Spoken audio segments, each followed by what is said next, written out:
안녕하십니까. 청인 인베스트 트레이더 소호입니다. 저와 함께하고 싶으신 분들 또는 종목 상담이나 수익을 볼 수 있는 무료 종목을 받아보고 싶으신 분들은 화면 왼쪽 아래에 무료 체험 신청 버튼 누르셔서 성함과 연락처를 남겨주시면 저희가 연락을 드리도록 하겠습니다.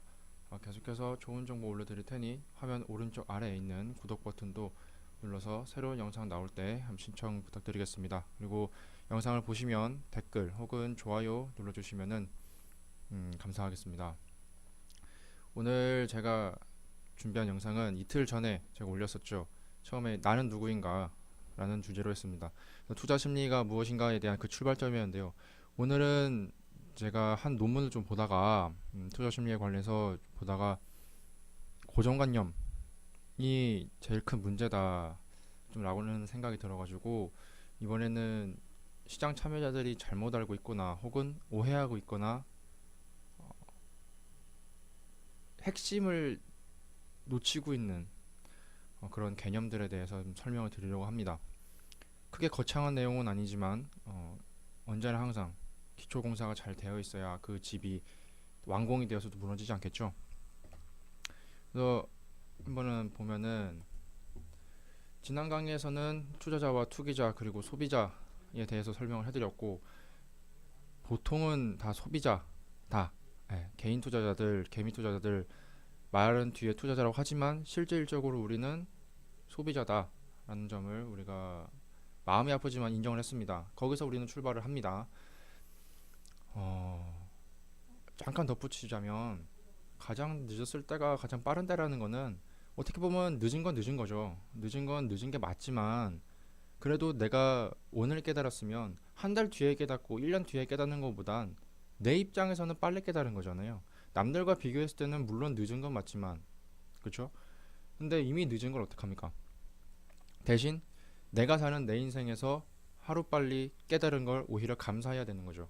그래서 이런 의미 때문에 늦었다고 생각할 때가 가장 빠른 거다 라는 이야기가 나오게 된 겁니다. 그래서 방금 제가 말씀드린 이 문장과 같은 내용의 같은 맥락을 가진 설명을 좀 해드릴 거예요. 그래서 두 번째입니다. 오늘은 이제 여기에 있는 좀 마우스가 조금 제가 조금 어색해가지고요. 여기 기초용어 정의 해설 제대로 알고 있는가에 대해서 말씀을 드릴 거예요. 다음 강의를 미리 좀 말씀드리면 이제 우리가 1강, 2강에서 배웠기 때문에 3강 투자 심리의 기초 사람들이 흔히 하고 있는 인지 오류들에 대해서 알아볼 거예요. 그래서 먼저 투자에서 좀 알고 있는 투자 기초 용어를 좀 알아보도록 하겠습니다. 지난 강의 마지막에 저희가 얘기를 했었죠. 수신제가 치국평천하 나를 먼저 알자. 나를 아는 그 두 번째입니다. 오늘은 5가지를 알아볼 거예요. 첫 번째 수익. 투자를 하고자 하는 사람들이 제일 먼저 원하는 게 수익이죠. 은행에 예금을 드는 이유도 물론 금고에 넣는 것보다 내가 집에다가 장롱 속에 박아놓는 것보다는 조금 안전하기도 하고 그만큼 1년 동안 수익을 주니까요. 맡기는 것도 있죠. 근데 투자는 은행이랑은 좀 다르죠. 그러니까 예금은 완전히 예금자 보호가 되죠. 5천만 원 한도로 되지만 투자 조금 이제 개념적인 용어로는 증권이라고 하죠. 거기서는 원금 보장이 안 됩니다. 지난 시간에 설명을 드렸었어요. 원금 보장 여부에 따라서 증권이냐 예금이냐 차이가 나는데요. 수익은 단순히 그냥 플러스 내가 싸게 사서 그거보다 비싸게 팔면 수익이다. 이게 가장 기본인 건 맞지만 실질적으로 이걸 조금 더 파헤쳐 보면 내가 지금 현재 현금을 보유하고 있는 대신에 어떤 걸 샀어요. 여기선 주식이니까 어떤 삼성전자나 SKX나 LG생활건강 이런 걸 샀어요. 그거에 대한 대가예요. 뭐냐면 내가 그 돈을 가지고 차라리 편의점에 가서 콜라를 사 먹거나 집에 있는 부인이나 자녀들을 위해서 치킨 한 마리 사줄 수 있는데 그 돈을 가지고 주식을 산 거죠. 그 유동성을 좀 포기한 대가다라고도 우리가 생각을 할 수가 있어요. 비교 대상이 차이지만. 그리고 보통은 프리미엄이라고 하죠. 리스크 프리미엄이라고 하는데 위험을 그만큼 내가 떠안았잖아요. 은행에서는 원금 보장이 되기 때문에 그냥 2%, 3%만 줘도 감사합니다라고 해요. 그렇죠? 근데 주식에 대해서는 2%, 3% 먹으면 감사합니다 합니까? 잘 감사합니다고 안 해요. 물론 감사한 건 맞지만 그렇게 큰 기쁨을 느끼진 못해요. 왜? 내가 그만큼 부담한 위험이 있잖아요. 이게 원금 보장 안 되잖아요. 가장 기본적으로 거듭 말씀드리지만은 그렇기 때문에 대략적으로 한 10%, 뭐 크게는 상한가 이 정도는 먹어야 기쁘신 분들이 있을 거예요. 보통의 개인 투자자들 그런 분들 좀 그렇게 생각을 하기 때문에 위험을 부담은 대가다라고도 한번 저희가 볼 수가 있어요. 그리고 저는 이 세 가지 설명 중에서 가장 마음에 드는 설명은 투자 전략이 맞을 경우의 대가다라는 내용이에요. 그러니까 손자병법에 이런 이야기가 있어요. 승병, 선승, 이후, 구전. 이게 뭐냐면 이기는 병사는 전투를 먼저 시작하기 전에 이겨놓고 싸운다. 이미 판을 다 짜놓고 그냥 전투는 그냥 하나 형식적인 거죠. 요즘 청년들, 요즘 청년들 식으로 하면은 고백은 그냥 서로의 마음의 확인일 뿐이지 고백을 해서 사귀는 게 아니다라는 이야기를 좀 해요. 예. 그런 식으로 내가 투자 전략이 맞으면 당연히 벌겠죠. 그것이 공매도든 단순히 순수한 매수든지 간에 어쨌든 내가 생각한 방향대로 그게 움직이기 때문에 당연히 내가 상가격보다 올라가 있어서 수익을 보는 거죠. 그렇기 때문에 얘는 뭐냐면 부산물이라고 해요. 부산물. 그러니까 현금 유동성을 포기한 대가로 그냥 나오는 거지. 그리고 내가 위험을 부담했으니까 당연히 그만큼은 내가 기대할 수 있지. 그리고 마지막 내가 투자자를 잘 짰고 그대로 시장이 움직여졌고 그렇기 때문에 수익이 어떻게 됐다? 따라왔다.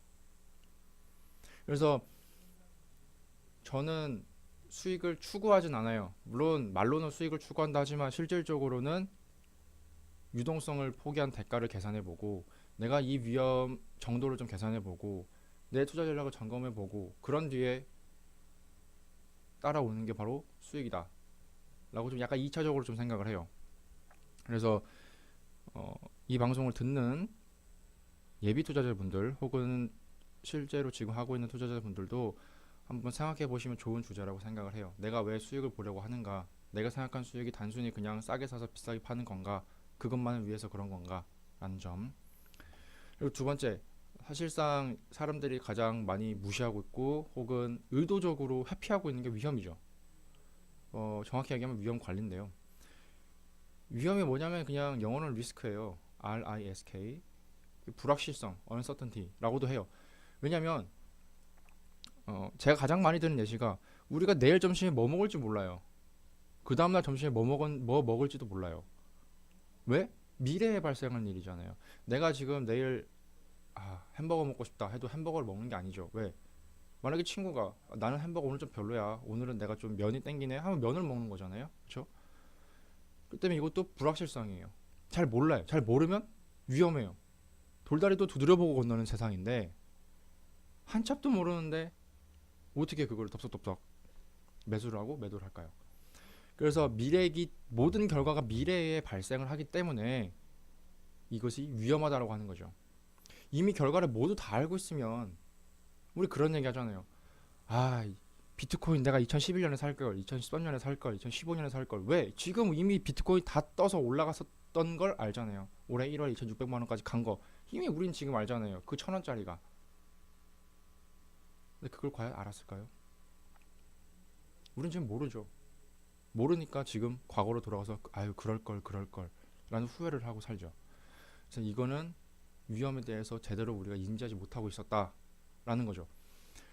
그리고 이것도 되게 학술적인 정의예요. 종류가 좀 여러 가지가 있어 상당히 많은데 그 중에서 조금 가장 기억에 많이 남고 사람들이 좀 대중적으로 알고 있는 걸 네 가지 한번 뽑았는데요. 신용 위험, 경영진 위험, 시장 위험, 유동성 위험이에요. 근데 뭐 신용 위험이라고 하면 뭐 계약 상대방이 내 돈을 떼먹을 위험. 왜냐면 이 회사가 내 돈을 떼먹어 버리면 나도 위험에 처하잖아요. 그렇죠? 당연한 얘기고 경영진 위험 같은 경우는 뭐 갑자기 뜬금없이 뭐 한진 조영 회장님처럼 어 회사에 불미스러운 일을 끼칠 수가 있잖아요. 그렇게 되면 회사 주주들이나 채권자들에게 조금은 불확실한 요인을 좀 증가시키는 거기 때문에 그런 것도 경영진의 위험이다라고 하고요. 시장 위험은 그냥 내가 주식을 가지고 있는데 전체적인 시장 심리가 안 좋아서 시장이 빠져버려요. 그러면 내가 가지고 있는 주식에 영향을 받죠. 뭐 그런 위험들. 유동성 위험 같은 경우는 내가 현금화를 해야 되는데 그 현금화가 좀 부족할 수가 있어요. 뭐 때문에 거래량이 없어서. 그러면은 비용이 발생하죠. 이 비용이라는 게 뭐냐면 거래량이 너무 없으면 근데 내가 많이 가지고 있어요. 그렇기 때문에 내가 팔면 가격이 떨어져요. 그렇기 때문에 손실을 보고 팔 수밖에 없어요. 그만큼의 그런 걸 비용이라고 합니다. 그런 유동성 위험들 이런 종류가 좀 있어요. 그리고 조금 다른 카테고리를 좀 보자면 저기 있는 걸 한국어로 표현하기가 조금 애매해서 영어로 표현을 했는데요. 그냥 쉽게 얘기하면 예상하는 거와 예상 못했던 거예요. 이번에 제롬 파월 전에 연설을 했었잖아요. 그때 이제 뭐 중립금리가 가까워졌고 노동시장 좋아, 뭐 경제 좋아. 그렇기 때문에 뭐 추가 금리 인상이 그렇게 빨리 할 필요는 없어. 약간 비둘기파적인 얘기를 했었잖아요. 근데 그 얘기하기 바로 2주 전에는 엄청나게 매파적인 얘기를 했어요. 이거 예상했습니까? 갑자기 비둘기파로 2주 만에 돌아서가 예상했어요? 아무도 예상 못했어요. 그게 뭐? 예상하지 못한 위험. 물론 그게 긍정적인 쪽으로 영향을 미친 거지만 예상했던 건 사실 흔히도 선반영이라고 하잖아요. 이미 다 사람들이 알고 있고 사람 다 예상했기 때문에 그게 다 어디에? 가격에 반영되어 있어. 그래서 큰 충격이 아니에요. 그죠? 예상하지 못한 건 이게 위험이에요. 반영이 안 됐잖아요. 새로운 요소잖아요. 새로운 자극이잖아요. 언제나 우리가 중요하게 생각해야 되는 건 예상하지 못한 거 터졌을 때예요.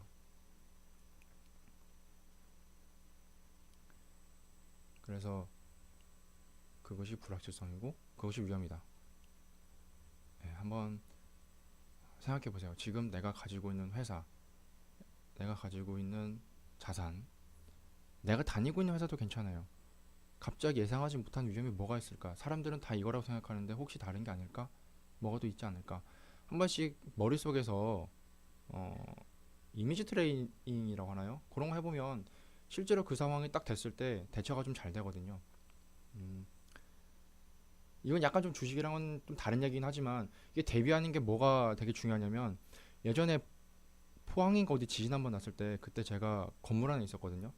그때 지진이 5.4대 지진이 두 번 났어요.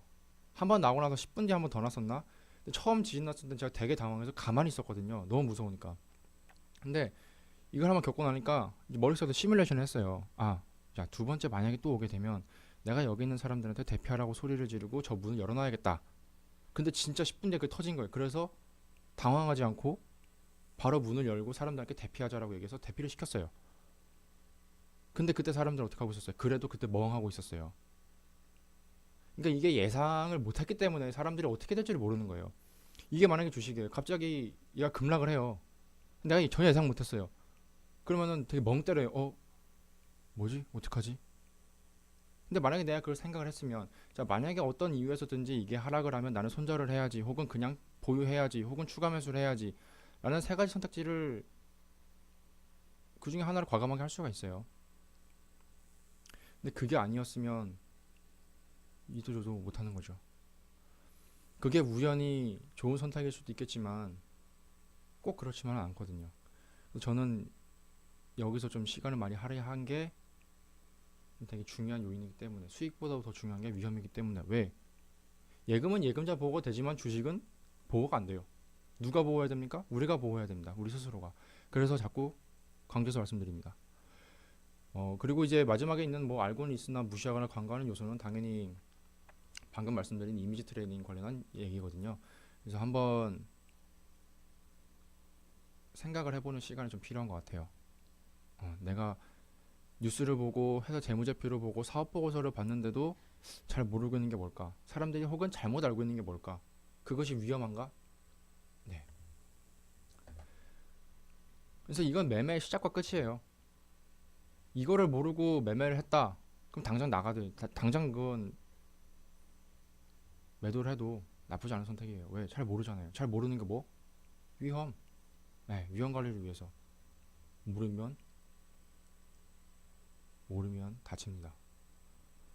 그리고 세 번째, 변동성입니다. 변동성은 위험의 대표적인 측정치라고 해요. 그러니까 변화하는 성질이죠. 주식의 가격이 위로 가기도 하고 아래로 가기도 하는데 위로 가는 것도 어쨌든 위험이죠. 왜? 불확실성이잖아요. 얼마나 올라갈지 모르고 언제 올라갈지 모르니까 모르는 건 다 불확실성이에요. 올라간다 항상 좋은 게 아닙니다. 그래서 여기서 두 가지 좀 가장 중요한 특징이 뭐냐면 변동성 군집 현상이라는 게 있고 변동성 순환이라는 게 있어요. 제가 이거를 PPT에 좀 띄우려고 했는데 그냥 차트에다가 하는 게 좀 나을 것 같아서요. 이거 변동성 군집 현상을 먼저 보면 뭐냐면 변동성이 어, 늘어나 있어요. 만약 변동성이 엄청나게 증가했어요. 그러면 한동안은 그게 계속 변동성이 높은 채로 계속 진행이 돼요. 만약에 변동성이 낮았다. 그럼 그게 낮은 채로 좀 일정 시간 동안 그 유지가 돼요. 이게 뭔 얘기냐면 이게 지금 코스피 주간 차트거든요. 이 보시면은 자 여기 먼저 보면 되게 높아요. 다시 이만큼 또 낮아요. 그죠? 다시 높고 다시 낮은 상태 유지됩니다. 이게 계속 반복이 되죠. 그러니까 변동성 군집 현상 이거예요. 갑자기 높아졌으니까 당분간 계속 높아요. 쭉. 자 그럼 바로 이어서 순환. 높았던 거 지나면 조금 장기적인 시간을 예를 들면은 이렇게 좀 진정이 되는 시간이 있다. 그리고 진정이 되면 그 다음에 다시 늘어난다. 이게 변동성 순환이에요. 그러니까 변동성 군집 현상은 어떻게 보면 약간 단기적인 시기에서 발생하는 거고요. 변동성 순환이라는 거는 그거보다 조금 그 변동성 군집 현상이 번갈아가면서 나는 거죠. 높은 상황, 낮은 상황, 높은 상황, 낮은 상황 이런 식으로. 그래서 이걸 다시 보면 자 이게 시장 참여자들이 매수하고 매도한 결과예요. 이게 뭔 얘기냐면 가격이 올라갔던 얘기는 사람들이 많이 샀으니까 올라가죠. 그것도 가격이 변화한 거죠. 사람들이 많이 팔았으니 가격이 내려가요. 그 싸움이에요. 그거에 어떻게 보면 이것도 부산물이죠. 그 전투의 결과물인데요. 그렇기 때문에 우리가 여기서 싸게 살 수 있는 기회가 생기는 거고 비싸게 팔 수 있는 기회가 생기는 거고 혹은 반대로 될 수 있는 경우가 생기는 거예요. 그러니까 그래서 이거는 어떻게 보면 잘만 활용하면 이거는 수익의 기회지만 잘못되면은 이거는 그냥 내 자산이 위험에 처하기 때문에 양날의 검입니다. 그래서 변동성은. 그래서 항상 위로만 생각하지 마시고요. 밑으로 갈 것도 한번 생각을 해보시고 네. 위험과 같이 고려해야 되는 게 바로 변동성입니다. 네 번째가 비중입니다.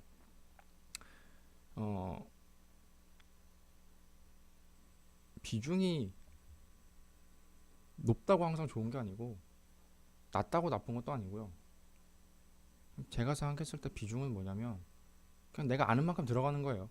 내가 삼성전자에 대해서 잘 알아요. 정말 잘 알고 이 회사가 앞으로 어떤 신사업을 하고 있고 지금까지 계획했던 사업이 어떻게 흘러가고 있는지 뭐 내부 사정을 잘 안다 라고 하면 그만큼 확신이 있으면 많이 사도 되죠. 뭐 30%, 40%, 50%. 근데 모르는데 막 50% 사고 비중 몰빵하고 신용 쓰고 이건 알고 사도 사실 지금 삼성전자 누구나 다 알잖아요. 근데 여기서 신용 써도 상당히 지금 위험한 상황인데 모르는데 그만큼 산다? 더 큰 위험이죠. 왜? 위에 나와 있죠. 예상하지 못한 위험이 언제 튀어나올지 모르기 때문에. 그래서 아는 만큼 그리고 내가 감당할 수 있는 만큼 제가 여기 적진 않았지만 내가 심리적으로 감당할 수 있을 만큼 사는 게 비중이에요. 자, 내가 삼성전자를 10% 샀어요. 비중. 그랬는데 밤에 잠이 안 와요. 아니면은 밥맛이 없거나 자꾸 요즘엔 짜증이 늘었다. 친구들한테 화를 내고 집에 있는 아이들한테 소리를 지른다. 예전 같았으면 그냥 웃고 넘어갈 장난인데 너 왜 장난치냐고? 아빠 무시하냐고? 화를 낸다. 이런 거면은 뭔가 문제가 있죠? 어디에? 한번 자산을 한번 살펴봐야 돼요. 내가 어딘가에 물려있지 않는가? 크게 물려있지 않는가? 만약에 비중이 1%예요. 근데 하한가를 맞았어요. 총자산 대비해서 0.3% 정도밖에 손실이 아니에요. 그러니까 만약에 100만 원을 가지고 있어요. 100만 원을 가지고 있고 만 원어치를 사가지고 그게 하한가를 맞아서 3천 원의 손실을 봤어요. 그럼 총자산 대비 0.3%밖에 손실이 아닙니다.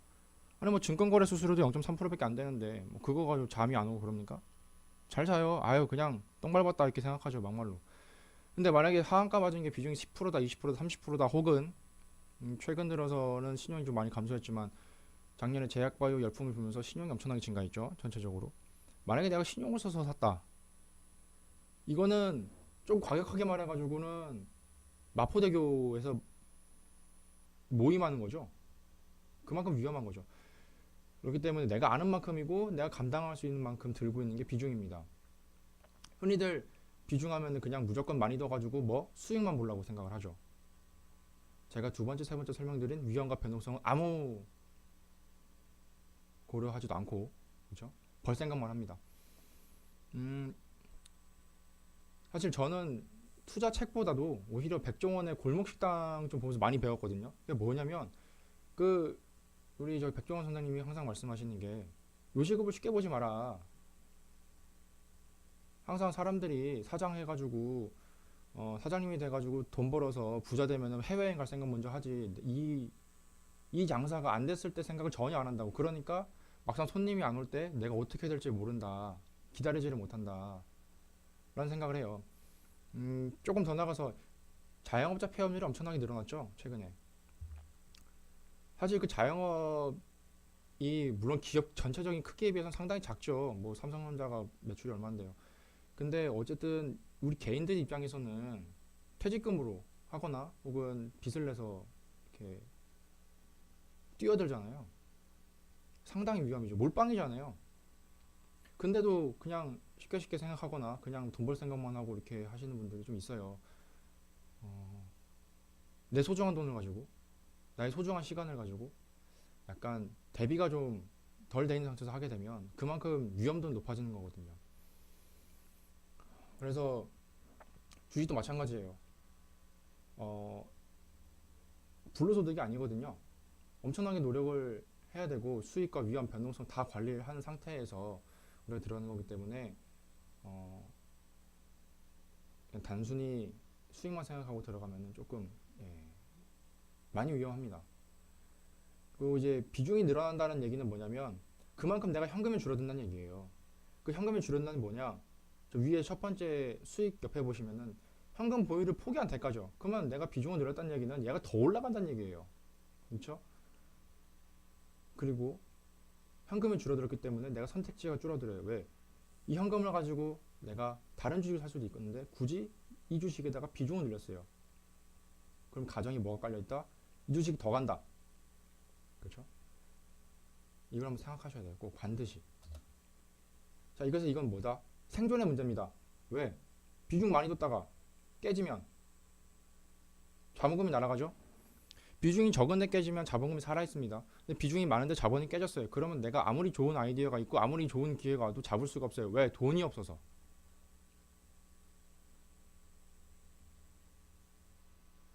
이거 중요합니다. 이거는 사실 마지막에 있는 이 시장에 대한 얘기는요. 제가 넣을까 말까 참 고민을 많이 했는데 음, 한번 그냥 간단하게 말씀을 드릴게요. 그러니까 나의 의견은 중요하지 않아요. 시장의 목소리, 그 대중들의 생각을 들어야 돼요.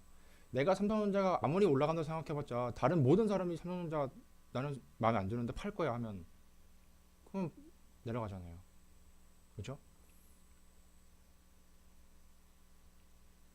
근데 사실은 이거를 잘 모르세요. 그냥 나는 이게 좋다고 생각해서 샀어요. 나는 이게 싫어서 팔았어요. 근데 이상하게 내가 팔면은 주가가 올라가고 내가 사면 주가가 떨어지네.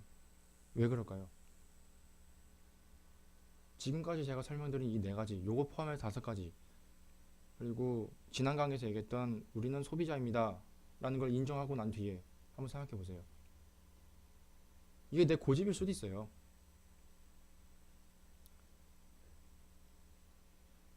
이게 사실 가장 어려운 거예요. 나의 의견을 좀 고집하고 있다는 게, 좀 상당히 구체적으로 뭐라고 좀 표현하기는 좀 힘들지만, 내가 사면 떨어지고, 내가 팔면 올라가는 그 이유가, 내가 이 시장의 생각을 잘 알아서 그랬을까요? 몰라서 그랬을까요? 이건 약간 좀 어떻게 보면 좀 철학적인 이야기이기도 하니까요. 한번 생각해 보시고요. 마지막에 있는 얘기는 워렌 버핏 버크셔에서 회장님이 말씀하신 겁니다. 내가 좋아하는 공이 올 때까지 절대 방망이 휘두르지 마라. 야구를 비유해서 말씀을 하셨는데요. 이게 우리 선택이에요. 자, 삼성전자가 4만 원이 됐고 3만 원이 됐어요. 살지 말지 혹은 팔지 말지 그건 우리의 선택입니다. 우리가 마음에 들면 사는 거고 마음에 안 들면 안 사는 거예요. 근데 그건 우리의 고집에 의해서 하면 된다 안 된다 안 됩니다.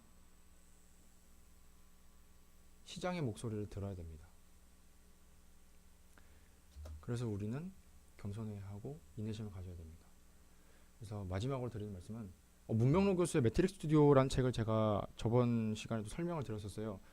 여기에 나오는 얘기 중에 하나가 2000년대부터 2012년까지 한국에 상장되어 있는 모든 주식을 분석했었어요. 이분이. 그랬을 때 상승하는 날과 하락하는 날의 빈도가 한 42대 한 48 정도? 그러니까 하락하는 날 좀 더 많았대요. 근데 29일 중에 하루는 10% 이상 오르고 48일 중에 하루는 10% 이상으로 하락을 했어요. 그러니까 즉 상승하는 날이 하락하는 그 날보다 적었지만 그 폭은 상승하는 폭은 그 하락폭보다 좀 더 빈번하게 발생을 했다라는 얘기예요. 그렇기 때문에 주식이 장기적으로 상승하게 되는 거거든요. 그리고 이제 한 가지 더 보시면은 요 차트가 아까 그거랑 똑같은 차트예요. 이거 왜 다시 띄웠냐면 실질적으로 여기 지금 보이시죠? 요게 2012년 1월이에요. 이때부터 여기 2017년 1월까지 계속 뭐예요? 박스권이었어요. 근데 올라간 기간 얼마예요? 딱 1년 올라갔어요. 그러니까 2012년, 13년, 14년, 15년, 16년 박스권 하고 즉 한 1, 2, 3, 4, 5 5년 동안 지루하게 박스권 딱 하고 1년 동안 다 올라갔어요. 이게 뭔 뜻이냐? 기다림입니다. 인내.